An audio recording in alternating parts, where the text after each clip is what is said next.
প্রিয় দর্শক, আপনার ফোন হারিয়ে গেলে, বিশেষ করে চোরে নিলে বা যে কোনোভাবে যদি হারিয়ে যায়, তাহলে সে নিয়ে প্রথমত কী করে? সিম কার্ড খুলে ফেলে বা ফোন বন্ধ করে রাখে। তো ফোন বন্ধ করে যদি রাখে বা সিম কার্ড খুলে ফেলে যদি, অর্থাৎ নেটওয়ার্কের বাইরে চলে যায়, অর্থাৎ নেটওয়ার্ক নাই তখন, তাহলে আপনার ফোন কীভাবে খুঁজে পাবেন, তাই না? কিন্তু গুগল এমন একটা সেটিংস দিয়েছে, অথবা আপনার ফোনেও দিয়েছে, যারা সাধারণত ফোনে চান, ফোনে আমি দেখাচ্ছি, ফোনে একটা সেটিংস রয়েছে উইদাউট নেটওয়ার্ক, তার মানে নেটওয়ার্ক ছাড়া আপনার ফোনটা খুঁজে পাবে যদি নেটওয়ার্ক নাও থাকে। তাহলে সঙ্গে থাকুন, দেখাই কীভাবে এটা খুঁজে পাবেন। অবশ্যই ভিডিওটি ভালো লাগলে লাইক কমেন্ট শেয়ার করে দেবেন। প্রথমত আপনার ফোনের সেটিংসে চলে যাবেন।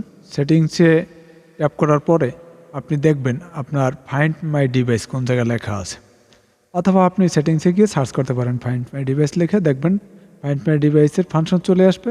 এখানে লেখা দেখবেন ফাইন্ড ইউর অফলাইন ডিভাইস। তার মানে আপনার ফোনটা যদি বন্ধ থাকে, অর্থাৎ নেটওয়ার্ক না থাকে, উইদাউট নেটওয়ার্ক লেখা আছে, দেখুন এখানে উইদাউট নেটওয়ার্ক, এইখানে মনে করেন আপনি ট্যাপ করে রাখবেন। অনেকের যারা ট্যাপ করা নাই তাদের কিন্তু অফ, উপরে যে অফ লেখা আছে ওইখানে ট্যাপ করা আছে।